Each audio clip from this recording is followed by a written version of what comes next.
দেখ, মেন কথাটা হলো ধনার পুকুরের গাড় মেরে দিতে হবে, বুঝলি? কিন্তু এর জন্য আমাদের একটা স্যাটা ভাঙা প্ল্যান করতে হবে, না হলে ধরা পড়লেই চোদন আছে। অত বড় চোদন মতন বুঝি না, মাছ পুঙ্গা মারতে হবে, এটাই হলো আসল কথা। সেগো মানে মাছ চাইলে দেবে না, চুরি করতে গেলে তারা করবে, ওর গাড় তো আমি মারবই।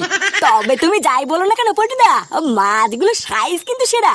আমরা যদি কোনোভাবে মাছগুলোকে একবার ঝেপে বেচে দিতে পারি না, প্রচুর টাকা।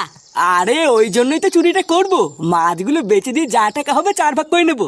কিন্তু পল্টু, এর জন্য আবার কোনো ঝামেলা টামেলা হবে না তো? দেখ, আমি আগের থেকে বলে দিচ্ছি, কোনো ঝামেলা হলে কিন্তু আমি নেই।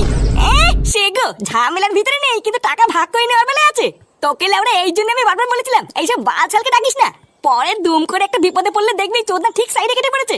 আরে আমি কি থরি ওকে রাখতে চাই নাকি? পাবলিকের ডিমান্ড ফটকে রাখতে হবে, আমি কি বাল ছিড়বো? ওইসব কথা বাদ দে, এবার আমি কি বলছি তা মন দিয়ে শোন। ফুটো, তুই আজকের থেকে একটু ধনার বাড়ির আশেপাশ দিয়ে ঘুরঘুর করবি, বুঝলি? শুধু খেয়াল রাখবি কোন সময় ধনা বাড়ির থেকে বেরোয়, সেই ফাঁকেই আমরা সবাই মিলে গিয়ে ওর পুকুরে জাল ফেলে সব মাছের পুঙ্গা মেরে দেবো। কিন্তু পল্টুদা, ধনার তো বউ আছে, ওর বউ যদি কোনোভাবে আটকাতে আসে, ওর বউ মাল ছিড়বে, সেটাই কচি ভরে দেবো না। তুই চাপ নিস না পল্টু, আমি দেখছি।